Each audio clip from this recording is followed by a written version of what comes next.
Could bacteria be growing in the meat you just bought from the store? Would you believe the same ingredient in sexual lubricants could be found in your lunch? What we've uncovered, it will shock you. The doctors investigate what's really in your food. This is a public health issue. From antibiotics in our food. As soon as a few animals get sick, you really need to treat the whole barn. We need to get to, no, we're not using it for growth promotion first. There are two sides to this debate, and it's as hot as a barbecue. To the science of processed food. The processed food industry utterly controls what we eat. The science that I'm doing is not making people obese. It's making delicious foods. What's in your food? Doctor, give me the news. Thank you all so much for being here. I think you'll all find that we have a really compelling show for you today. It's essential, it's enjoyable, but could it be dangerous? Could what's in your kitchen be harming your health? Today we're going to investigate what's in your food, and what we've uncovered, it will shock you. And it's just not the soaring sodium and sugar levels that may threaten your health. It could be some other things that make your foods taste oh so good. The most shocking thing about our food supply is how the processed food industry utterly controls what we eat. There are chemicals everywhere in our food supply, and we don't know if they're safe or not.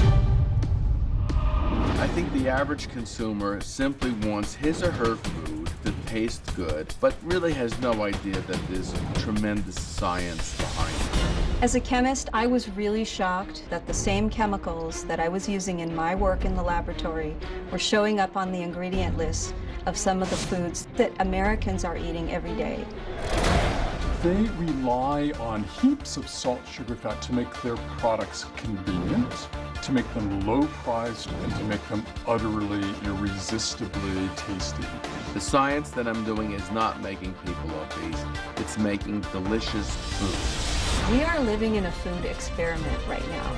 Our foods are so different from the way that they were just 50 years ago that if we don't stop eating these types of harmful food additives, it's going to be the demise of us.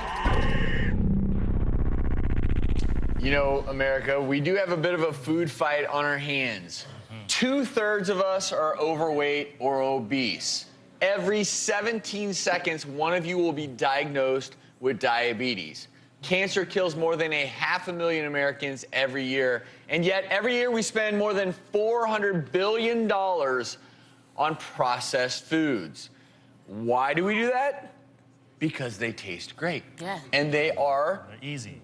And this is an industry word. They are engineered to taste great. Oh, yeah. For a reason. And clearly, you want your food to taste good. They have some of the best minds, the best chemists, the best biologists, the best researchers. The food companies are paying them big bucks. It's their job to create foods that are going to suck you in, and guess what? It's working. And why do these things suck you in? They're addictive.